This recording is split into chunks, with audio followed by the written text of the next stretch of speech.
what's up? Welcome back to the Two Goat Show. We're your hosts, Miriah and Steph. Steph, what's up? Happy Thursday. How you doing? Happy Thursday, Miriah. I'm in a great mood. I don't know why. Maybe it's all these updates, good updates we got from the 49ers, but ready for today's show. Good. Love to hear it. Love to hear it. Maybe it's because we're on a bye week, so we don't have to stress this week. Could We just be. get to kick our feet up and relax and watch all the other fans stress and their teams lose and all that fun stuff. So, like Fred Warner said today, I hope they all lose. Um, let's start with some news that came out today, and that is about the players back at practice. As you can see, those that are on my channel on the thumbnail, Eric Armstead, a huge addition that we're getting back to practice over this bye week. These last games, man, like I always say that he's the player that like people never appreciate until he's gone. Like when he's out with injury, it's like everybody's an Eric Armstead fan all of a sudden because you see how much he really means to this defense, He might not always get on the stat sheets with sacks and whatnot, but man, like his presence is definitely missed and needed on that defensive line because the defense has kind of been a mess against stopping the run since he's been out. I mean, I don't know, but I'm glad that he's back. The practice reports coming from Nick Wagner and Ken Inman kind of had something that didn't match. So I don't know who is supposed to be, but Nick Wagner had said the 4 players still not practicing are CMC, Cleveland Farrell, Gibson, and Feliciano. Inman had said the 4 players not practicing are McCaffrey, Greenlaw, Gibson, and Feliciano.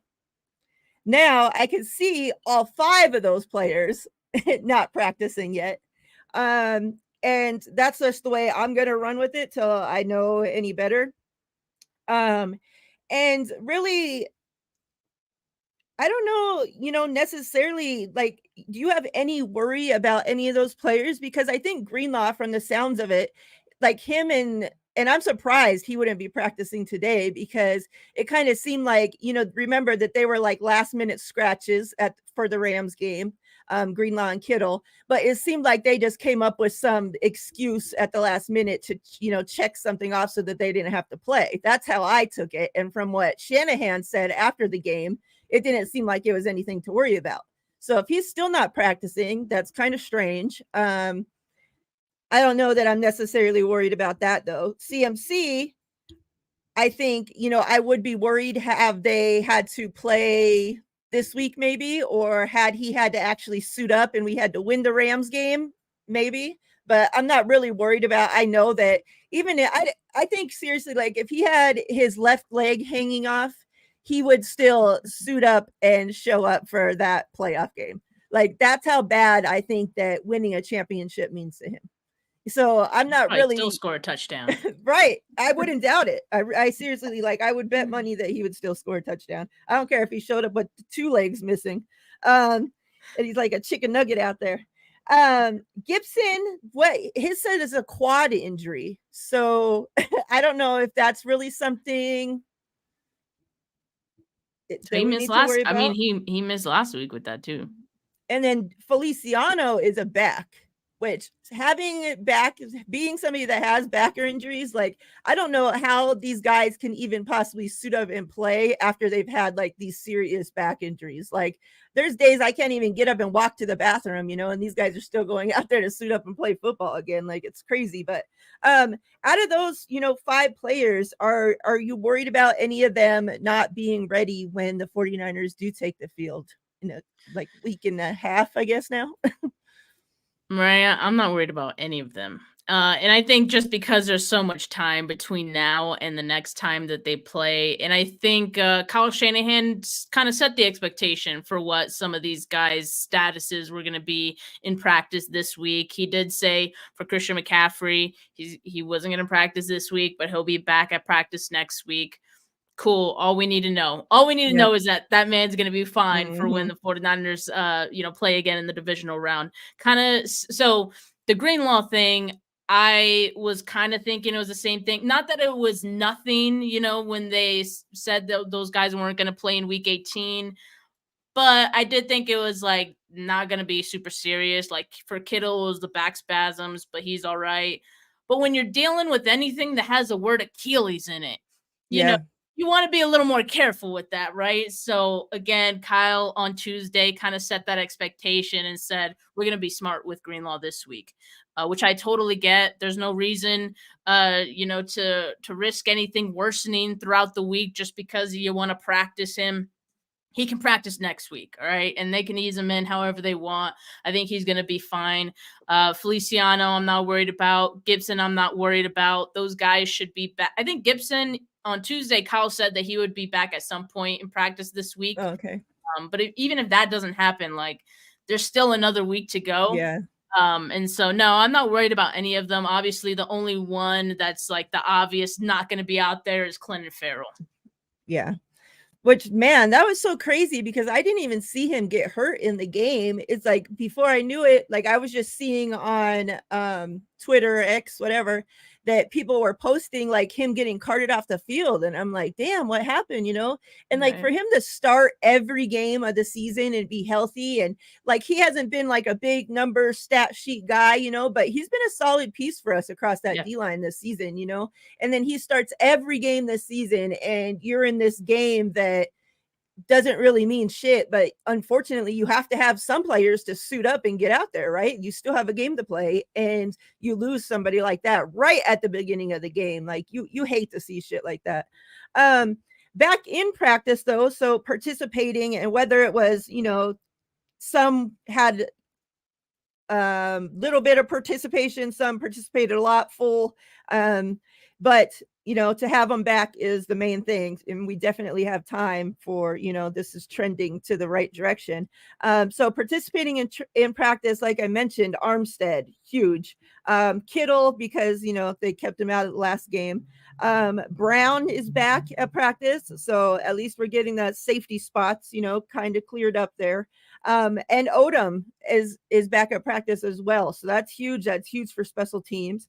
Ambry Thomas is back. We know that he's been out. He had the surgery on his hand. I would expect though, with usually especially the secondary guys, it seems like they're able to play like with some type of club as long as they're able to protect themselves, and not worry about re-injuring that injury. It seems like for the most part, they're able to still play and be able to make an impact out there.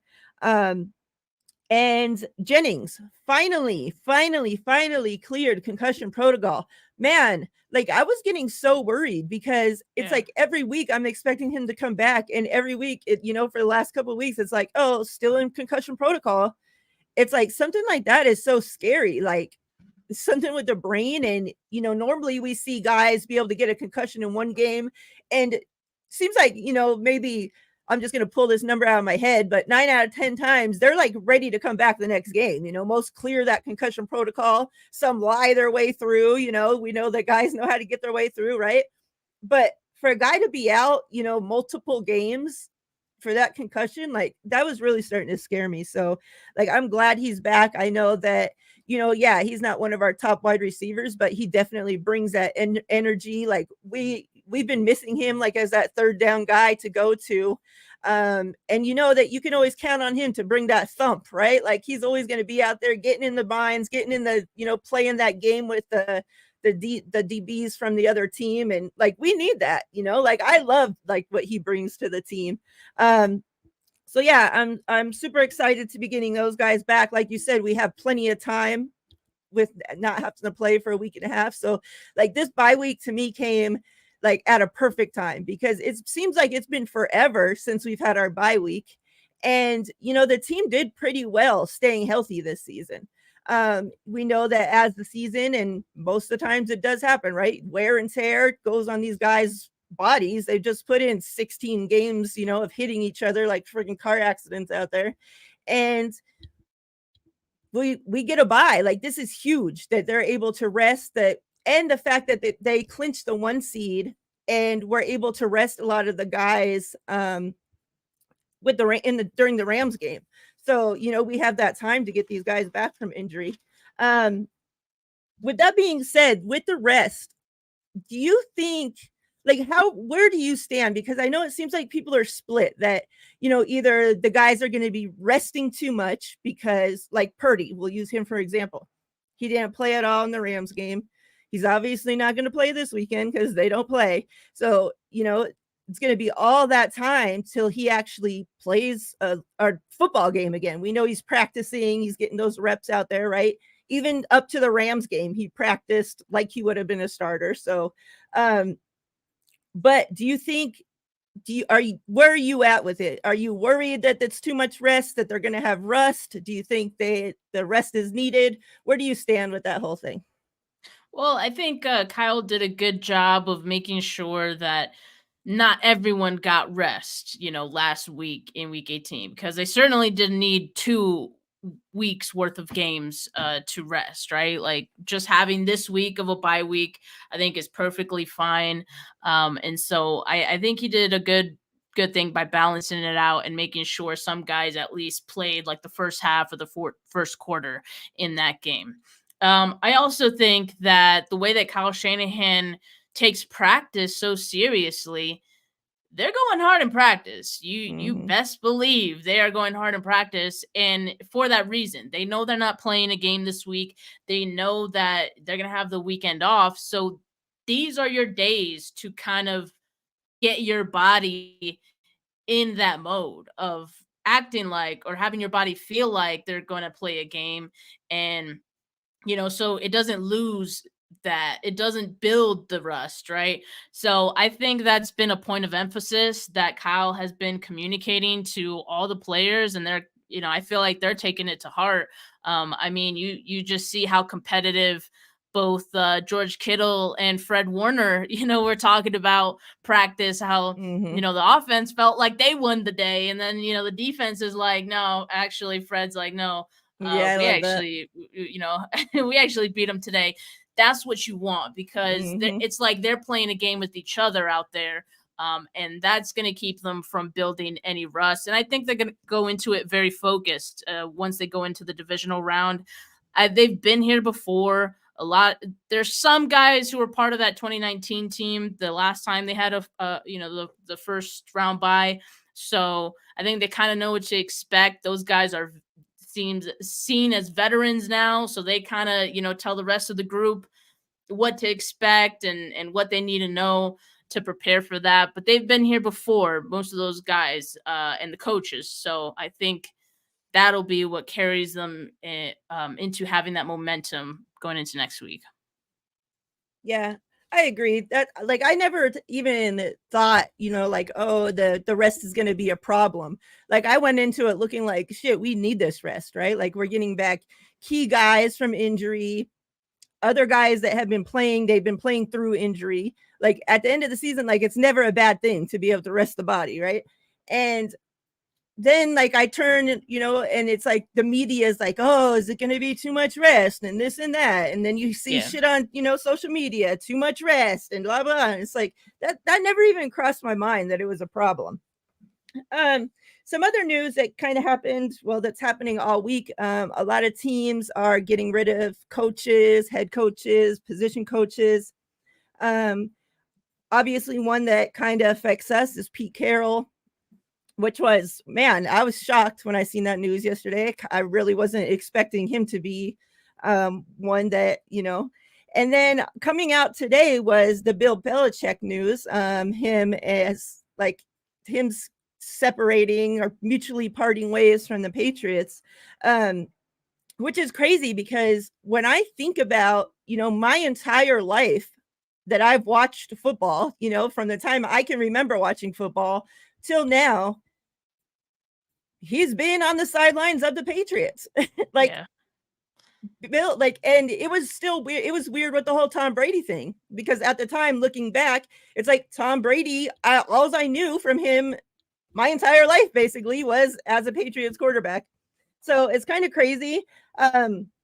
Yesterday they had put out this list about the, let me pull it up. It was longest tenured coaches in the NFL. And when they put it out yesterday, Kyle was 5th. So quickly today, he moved up to 4th. The names above him are Mike Tomlin, John Harbaugh, Andy Reid, and then it lists the years, right? That they started coaching at the spot that they're at now. So it says Kyle Shanahan next, and it says 2017, and then it says Sean McVay 2017, Sean McDermott 2017. So I guess they would all be tied for fourth from the looks of this list. I don't really remember them at the time, but so so we just lost the number one guy. He was Bill Belichick on the list, right? He had been there since 2000. Crazy. 24 years. Yeah. So I had that list ready for us to talk about, the job that Kyle's done with this team, and obviously John Lynch, you could throw it in there. But when I logged into social media today, I started seeing all this going on about if Kyle Shanahan doesn't win the Super Bowl this year, is he getting fired? So I thought that we would kind of wrap that all in together as Kyle being weirdos. And Kyle being the fourth longest tenured coach at the time. To me, he hasn't been perfect, right? Of course, nobody's perfect. But when he took over as the head coach, what we had been through and what I was expecting out of him, being a first-time head coach and not knowing too much about him, obviously knowing he was the offensive mind for the Falcons at the time, whatnot. But I didn't have all these super high expectations for the kid. He's coming in, no facial hair, looking like he's 20 years old, has no experience, all this shit. And it's just okay, so I was just okay, we'll see where this goes. I wasn't expecting that he's going to come in and take us to the Super Bowl because we had seen coaches fail for so many years already, right? My thoughts on shit were just so down low because the shit that we had been through as fans.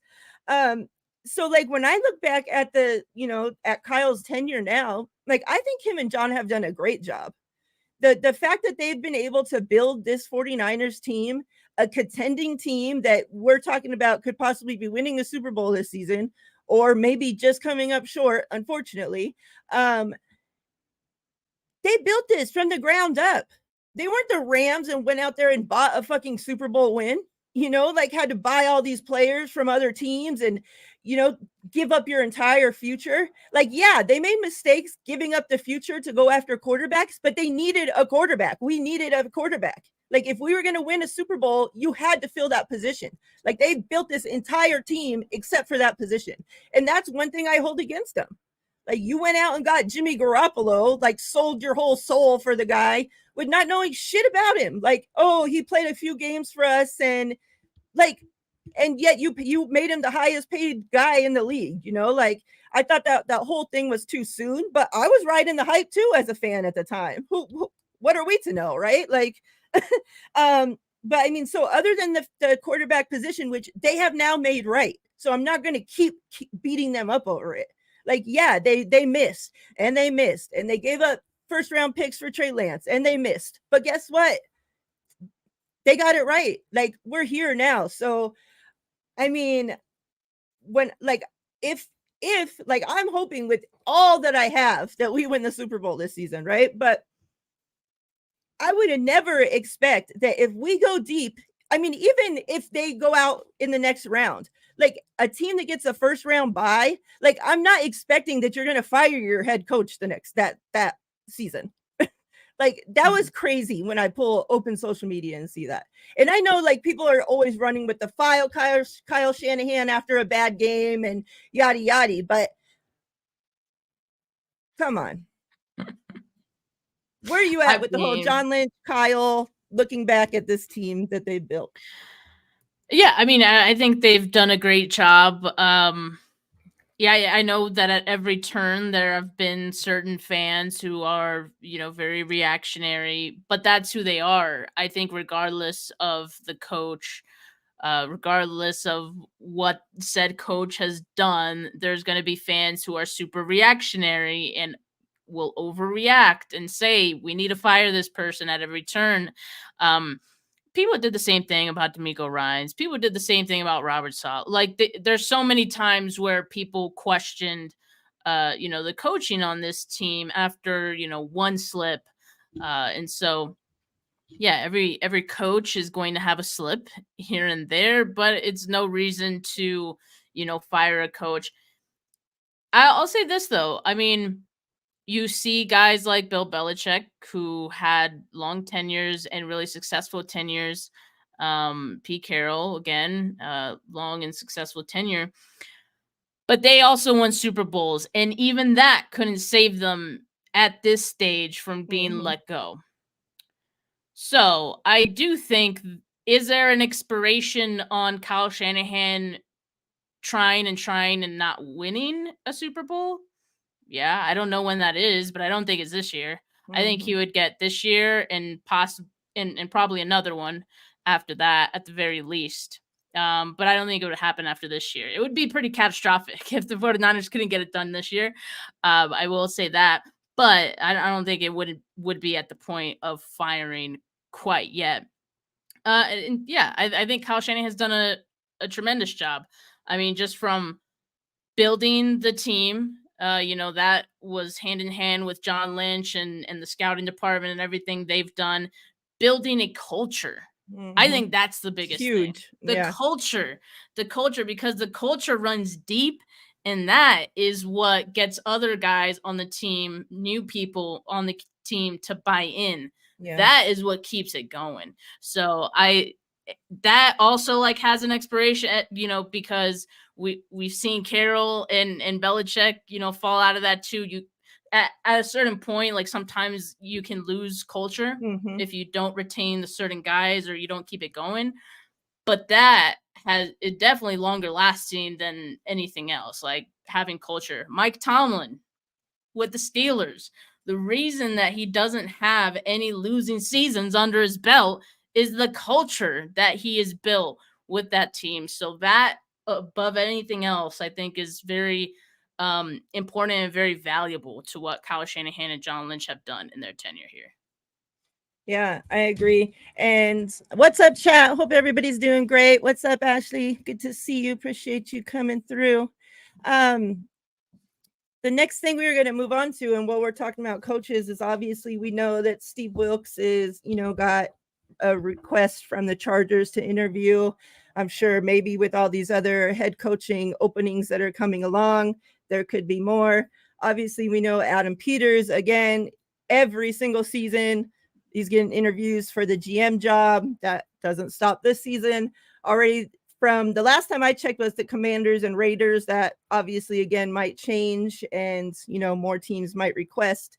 Where do you stand? Like, the Adam Peters thing, like, are they going to ever just promote him? Are we going to end up losing him? Do you think this is the year? Like, every year it's like we finally get by and it's like, okay, he didn't leave us. Like, we know he's a Bay Area guy. Like, we know he wants to be there with the 49ers, but how long do you keep hanging on to just the hopes of a job, that, oh, hopefully one day I'll get to be GM, but we know he's passing up money. He's passing up a lot of stuff that he could go and be and have his own team, right? He don't have to have John Lynch and Kyle Shanahan breathing down his throat all the time, like he could be over there doing his own thing, making a lot more money. So it's just like, to me, I wonder, like, how long can we just keep hanging on to him without actually promoting him to GM? I wish that they would just promote John Lynch up into something. Like, we've seen them already give him a title change or addition to title or who knows what. And like when they did that, I thought, okay, here comes Adam's promotion, but nope, we didn't see it.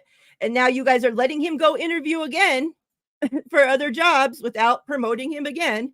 And then the whole Steve Wilkes thing, like, and I've talked about this on my other shows this week, so I won't go into it too much, but I'm just tired of the whole, every single season we have our offensive coordinator, defensive coordinators interviewing for other jobs. Well, we're in the fucking middle of a playoff run. Like, I hate that. And I just wonder, like, how many defensive coordinators, like, I feel like we see, like, the Eagles, right? They lost this last season. They lost their offensive coordinator. They lost their defensive coordinator. They kept their head coach. Well, from the very first game that team stepped on the field, you could see the clear difference. And up until the very last game that they've played, like, you could tell they were missing those pieces. So the guys that they hired to take those places haven't done the job that those guys that left were doing. Well, we've seen our defensive coordinators, like, when we had Salah, it's like we lost Salah, and it's like, oh my God, we loved him. Who are we going to get to replace him? He did such a great job. And I feel like we got so lucky that we had D'Amico on the team and we were able to promote him. And obviously we know the amazing job that he did. And again, when he left, it's like, oh my God, how could we possibly find somebody to replace D'Amico, right? And it's like, again, Steve Wilks, for some reason, didn't get the head coaching job over there at the Panthers. Like, they're idiots over there. And he becomes available. And we're able to get him for the job. And it's like, we possibly might lose him now, and it's just like, how many times can we luck into, or like you said, the culture's there, but it's like, how there's not just guys with talent just hanging around on their couches waiting for teams to call them and be the defensive coordinator, so it's like, how many times can we keep finding new guys? Like, I just worry,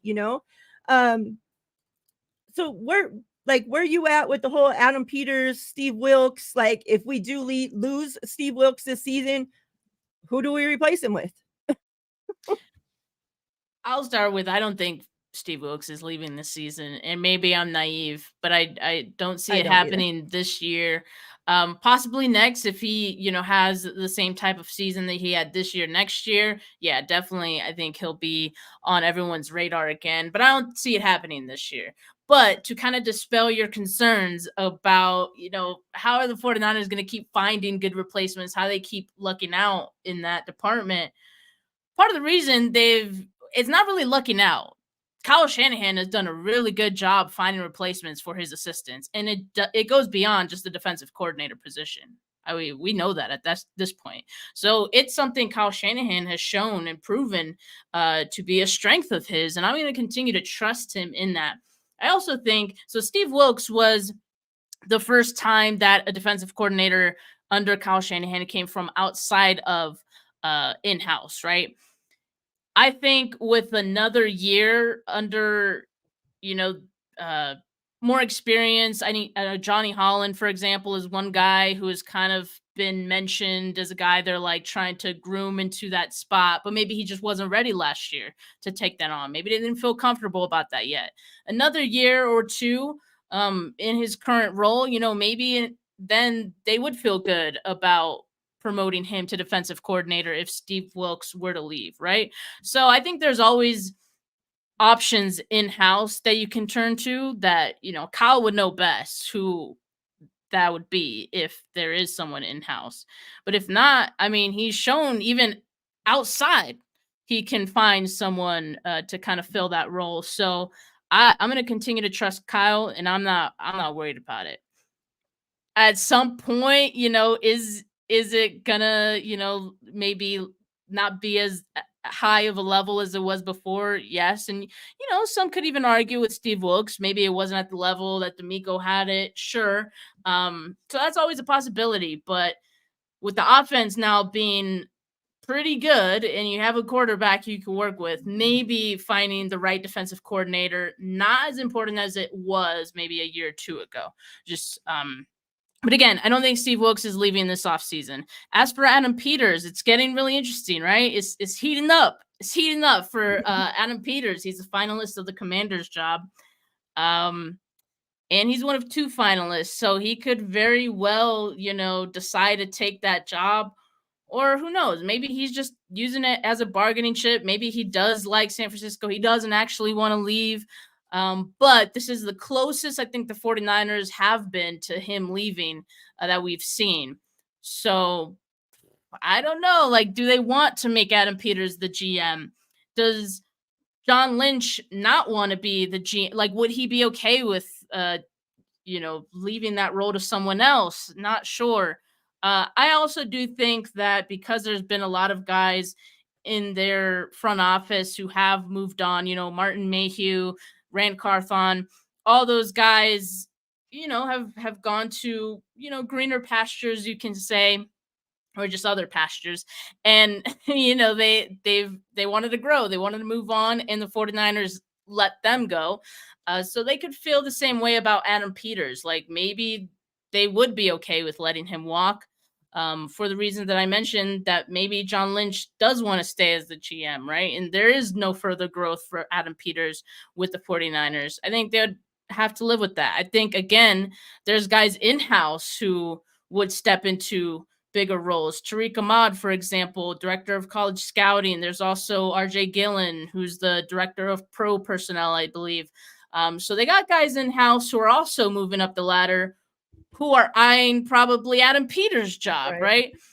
So I think the 49ers, the culture, there's always going to be a next man up, even in, the front office.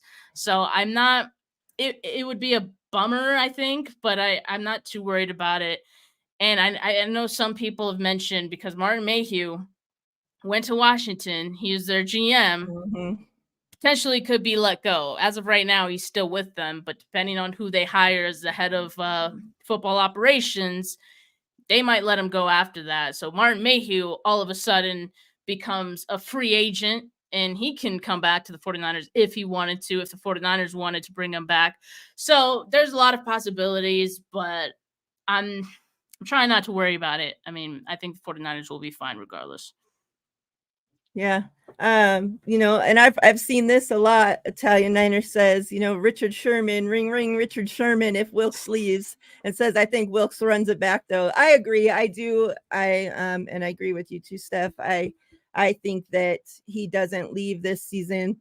And Alberto had brought up about the Cardinals only interviewing him because of the Rooney Rule. And that's what sucks in the whole situation. And I talked about this, on last night's show too, is, if that's the situation that they're in, like, let's say they're already set on hiring Harbaugh as their head coach, and it's like, that they can't just do that, because now they have to fit into this Rooney Rule shit where they have to interview somebody, and it's unfortunate because we saw so many years, like Eric Bieniemy when he was with the Chiefs, they kept just interviewing and like each coaching hiring cycle, he would have like 4 or 5 interviews. Obviously, none of those people even planned on hiring him because they always went a different direction, but yet he was one of the only minority people that could get interviewed. So they have to meet that Rooney Rule qualification. And it's just like a whole unfortunate thing, because it's like these guys put so much time and so much dedication into what they do, and even so much time into getting ready for the interview. It's not something that's just easy, that they can just show up for without putting any work into it. And so you're constantly preparing for all these interviews. And it's like, you at a point you have to go into it thinking like, okay, I'm just doing this so that they can check off the Rooney Rule, thing. And it's like, I can't stand that whole thing. Hopefully one day we get to a point where like, we don't need that, like, the best coach for the job just gets the job regardless of anything else that stands in the friggin' way, So I kind of want to go like just looking back at this season, obviously, with the regular season being done. I think that this was a great season. Like I asked the guys on my show on Tuesday about, what season they thought as a fan, as a content creator, like just what season meant more to them, the 2019 season or the 2023 season. And all of us, very quickly picked the 2023 season. And, there's just so many different reasons why that is. So, I have a bunch of different little categories to talk about, just looking back on this season. The first one I want to ask you though is, just without having put any thought into, you don't know the questions that I'm going to ask you. So looking back on the season, the first thing that pops into your head about the season. Brock Purdy. And just like, I think he surprised everyone, I think, this year, because I think us 49er fans knew that there was something about him, when he watched them close out the year for them last season. But I don't think that coming off of the injury he was coming off of, having this, not having an off season really Mhm. with the team, not having too much headway going into the season, that he would have the season that he did. Like, I think we hoped, I think we were very optimistic about it, but it truly was the best case scenario for the entire team, for Brock, for the fans, and it really feels like this this is it. Like, this is our quarterback. Like, that's what it Mhm. feels like. So it's great. I would say that's like the biggest thing that comes to mind about this season that's been different from years prior. Yeah, and that's such a big thing, when you think about it. It's like that 2019 team was so that defense was so Oh, very freaking good. good. Yeah. Like, man. Um, but the offense, it's like they struggled to put up points. It's like so many games they had to rely on the defense to win games for him, and it's like this season, yeah, to have Brock Purdy has been huge. And it's like you said it, going into the season, a lot of us didn't know what to expect. He's Mhm. coming off of a surgery that not many people had gone through, especially at his position. And for him to come back faster from it than any of us thought, right? Like right after remember he got delayed, like his surgery got pushed back. He didn't even get his surgery when he was supposed to because of the swelling and all Right. this. So we're like already when that happened, everybody's freaking out. Like, is he going to be ready for the regular season? Blah blah blah. And then as things went, like people are putting out there, oh, it could be week 4, it could be week 6, it could be Mhm. week 2, it could be he could go on IR and then have to come off. And so like a lot of us didn't know what to expect, and then all of a sudden, oh, he's ready. The season hasn't even started and he's ready. But it was like, well, was he going to have arm strength? Was he going Mhm. to, and man, that kid, like, and I talk about this all the time. Like, I watched other football teams play, and it's like for so many years, like I've just been like envious that we didn't have that at quarterback, like why can't we have what those teams, like so many teams like would have an awesome quarterback and then have shit around them, and like you see this quarterback just there struggling, and it's like, well, we have an awesome team and no quarterback, we could like work something out here. But it's like I just wanted us to have like finally, like in my grown freaking life, could we have a quarterback that I could actually root for, and Mhm. we got that guy. Like, man, like he's been so good this season. Like to have him going through the season, like topping the charts, like, and of course, all the numbers, like all that shit don't always mean anything, but it's like, that's what the league goes off of. And like for him to always be first in so many categories. You come off a 3-game losing streak and he still finishes the league leading in most categories, like it's awesome. It's awesome.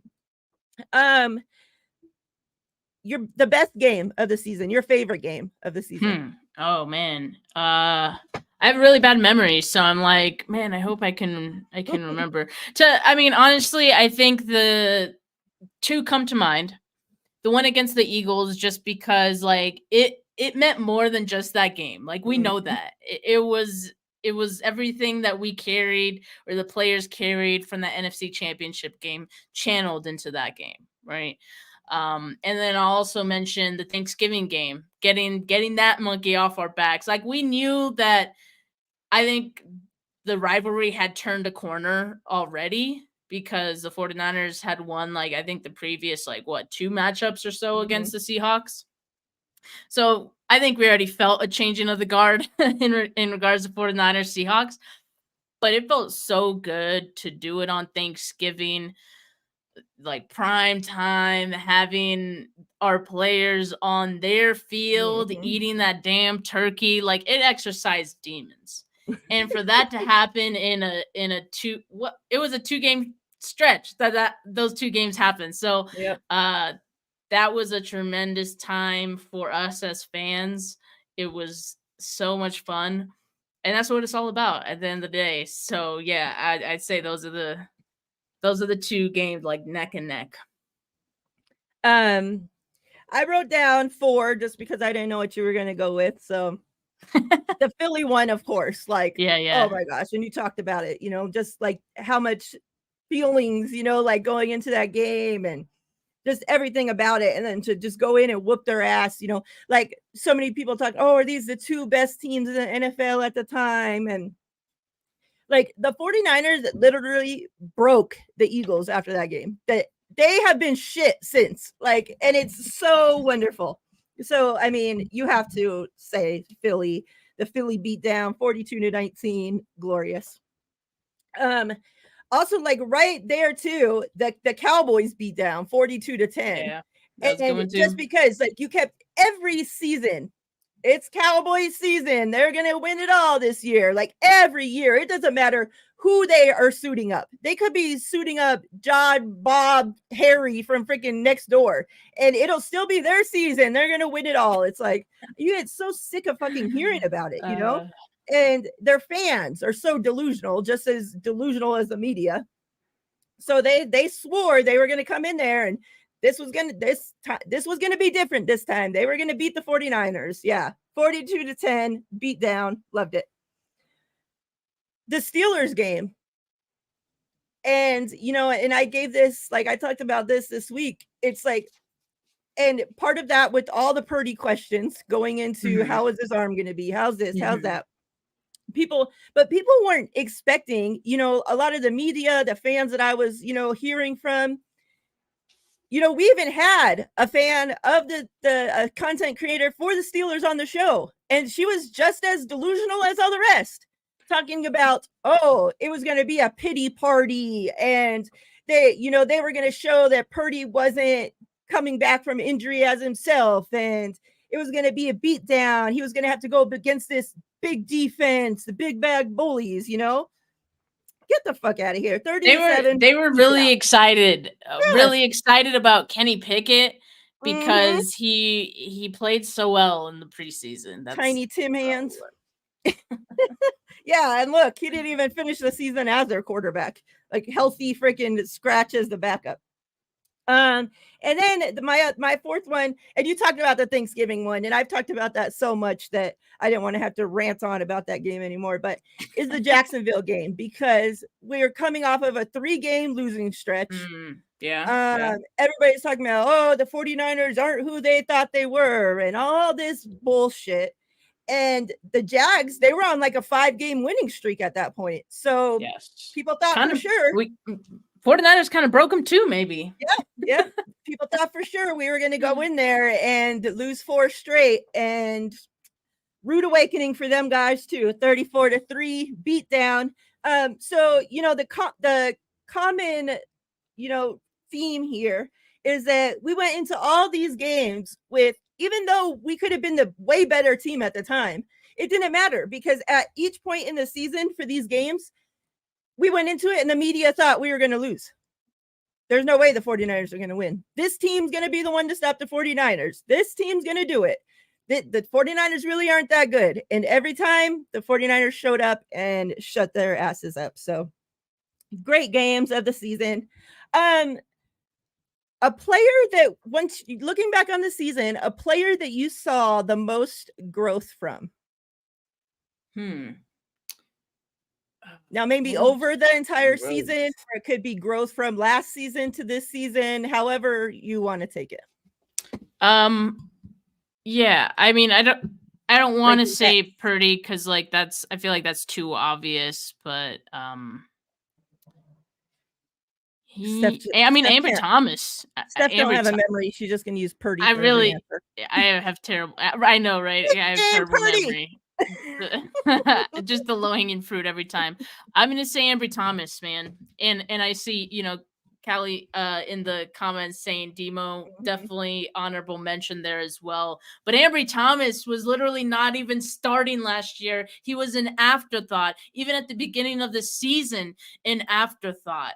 Like it's not even just an improvement from last year to this year. It's an improvement from the beginning of the year and last year to now. Like, who would have thought? Like, I was just on live with Ashley, right? And we were like, who would have thought we would be talking about Ambry Thomas, like, and wanting him back for the playoffs because how important he's been for this team, and it's so true. So I got to give credit to Ambry, man. He's completely turned his career around right now. I hope he keeps on with it. He's just been awesome for the team this year. Yeah, I mean, you said it, like, there was a lot of, at the beginning of the season, a lot of people, were looking for content to do when there's not too much going on. And so a lot of people were doing, their roster, what's the word I'm looking for? Projections. Like who they thought were going to be on who they thought were going to make the final roster and whatnot. And a lot of people didn't even have Ambry making the roster. A lot of people thought he would get cut or he would get traded or he would get, cut and make his way back to the practice squad because no other team could possibly want him either. So, I mean, you have to, like, I had Ambry / Lenore on my answers because, I mean, you have to go with them, right? Like, what they went through for Lenore to be able to just move into the slot and play in there, play nickel like it was nothing, even though he prepared the entire offseason to be the starting outside corner.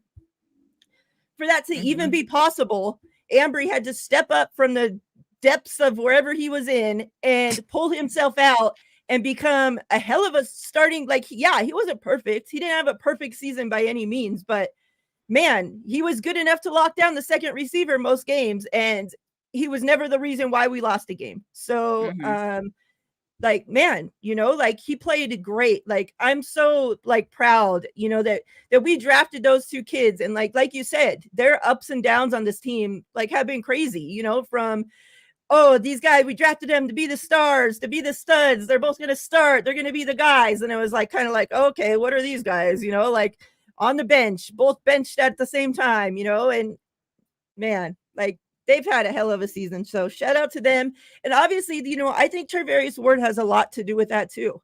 Obviously the coaching of Steve Wilkes being, a secondary guy.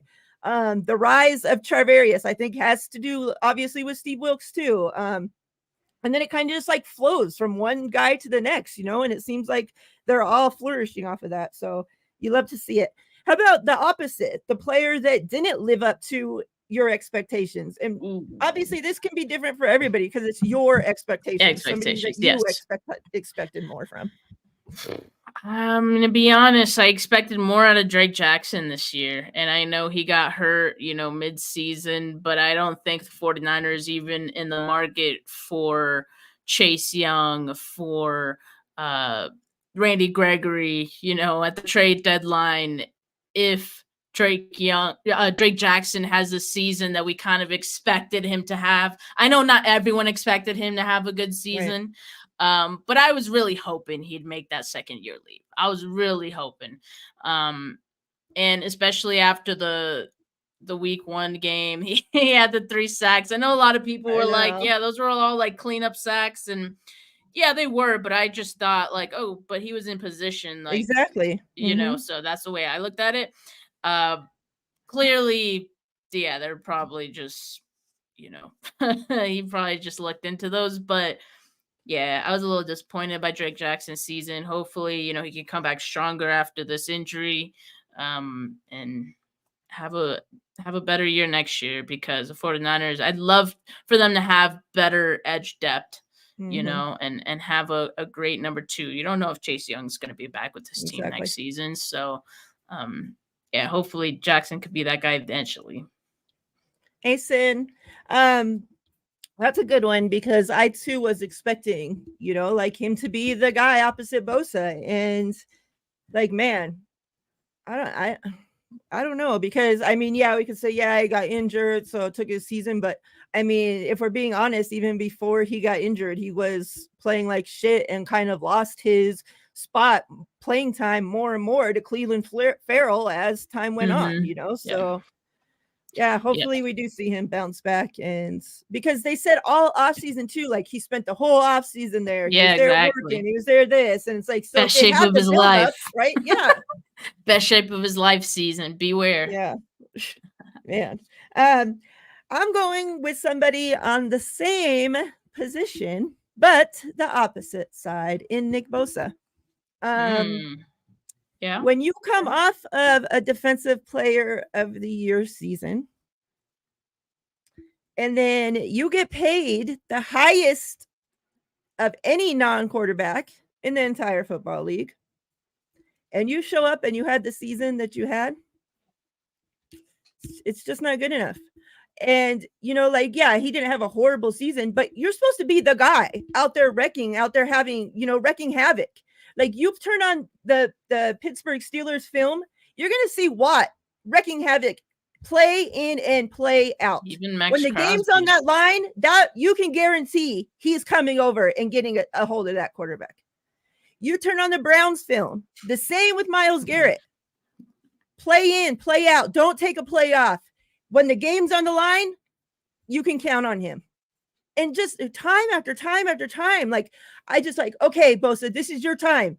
Like, we need you to make a play now for us to win this game. And he doesn't.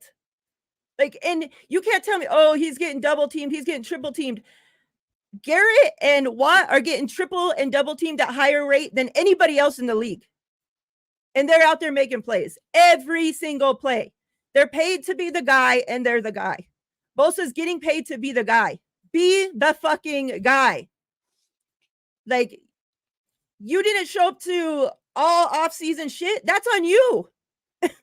You know, like, so you use half the fucking season to get ready for the season? Well, the season started a long time, bucko. Long time ago. Not like, bucko. So for these playoffs, like, that bucko better show up. Like, this is like, you're getting paid. You had the whole season now to get in football shape, to do whatever the hell you needed to do to get in Bosa shape, for Bosa to be ready to wreak havoc. Do it. Like, fuck, stop falling asleep. Like, I don't know, like he's winning. He won the media award today.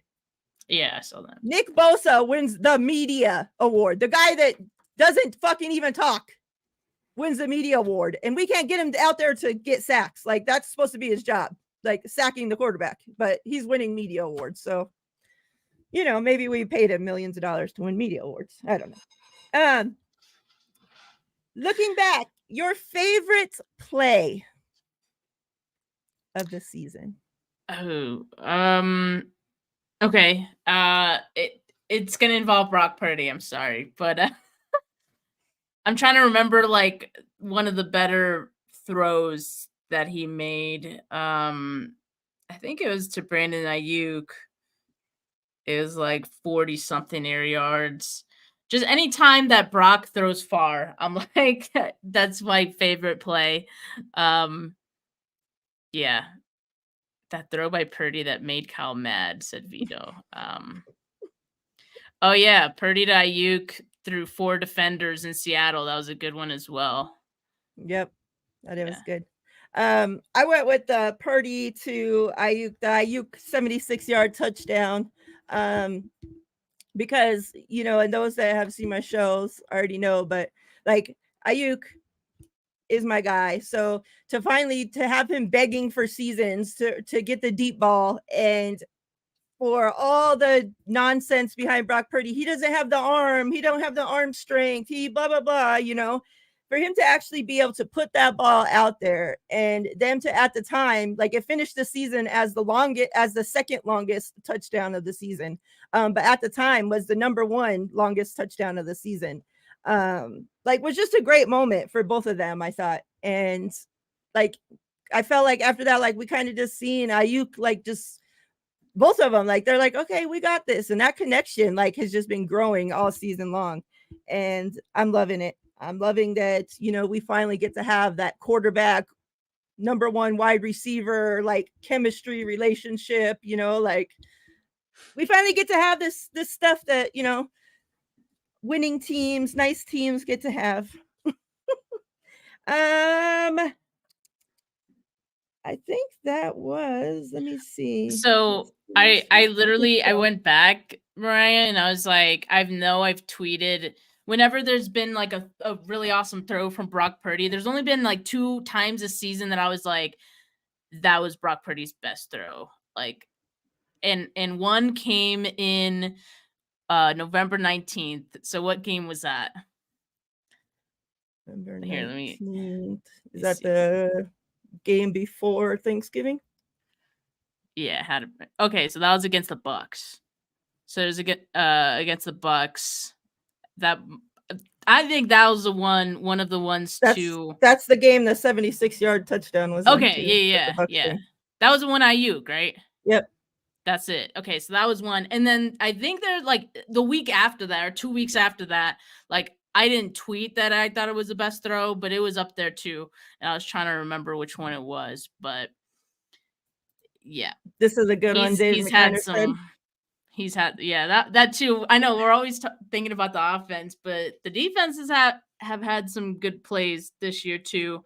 That hit on Devontae Smith was definitely, especially because like now, you know, so many times, and I was still so worried, like anytime there's like a hard hit or like it could be legal as could be, but I'm just like expecting flags to come because like anytime there's a hit of some violence, you know, like God forbid. So like sure enough, like when that hit came, I'm like, yes. And then I'm at the same time like, oh my God, please don't flag him. Please don't flag him. And it's just like to be able to hit somebody and be able to hit them legally and kind of just like take their soul out of them, you know, when you're out there, like that's what you want from your defense. Yep. That's all we really have. We don't have a game to get ready for, so there's not too much to talk about. Kind of just wanted to, you know, get to look back on the season, get to appreciate some things. I do want to take this time to say thank you to all the guests that we had on this season for Through Her Eyes. Yeah. They were all great. Those ladies are very knowledgeable. It was very fun chopping it up with all of you. We're very grateful for each of you giving us your time and coming on here and talking football with us. Hopefully next season we'll be able to find more. You know, that'll continue to be the goal, will be to grow that segment and have more lady content creators on here to be able to talk football with us. So yeah, hats off to them and shout out to them, because obviously without them we couldn't do that segment at all. And you know, so me and Steph definitely appreciate it. Steph too, shout out to you for our first full official season of the regular season for the Two Goat Show. It's been a hell of a season. I've had so much fun doing this with you. The chat continues to be amazing. You know, the mods, everybody that continue to keep this show going. The chat, you guys always, you know, your guys' questions, your guys' comments, you know, you guys being in here to say whatever you got to say, you know. This show runs so much better when we have your participation and you guys in here with us. So definitely hats off and appreciation off to all of you. Any closing thoughts, Steph, before we get out of here? What else you got going on? Well, today this was my last show, my third one of the day. So like my shoulders and neck are ready for a break sitting in this damn chair. But tomorrow I might do a live, just kind of undecided. We'll see what happens. And then definitely going to be doing a live when we find out who the 49ers are going to be playing next week. So stay tuned. I guess we just gonna have to turn on those notifications for the channel to know when I'll go live. Yep. With that being said, if you're watching on my channel and you're not already subscribed to Steph's channel, please go to the description box of this video, click on the link and hit the subscribe button for Steph's channel, and vice versa, please. We definitely appreciate it. And yeah, we'll be back next week. We'll have a game to be prepared for. Then we'll know who we're playing. So it'll be great. I know, Sin, this season went by so fast. Like, I feel like it seriously flew by. But yeah, we'll see everybody back here next Thursday, 3 Pacific time for the Two Goat Show. Make sure you guys are subscribed, have those bells on for both channels so you guys can catch the other shows that we do throughout the week. But yeah, appreciate all of you. Much love. Everybody stay safe out there. Until next time, we're out of here, faithful. Peace.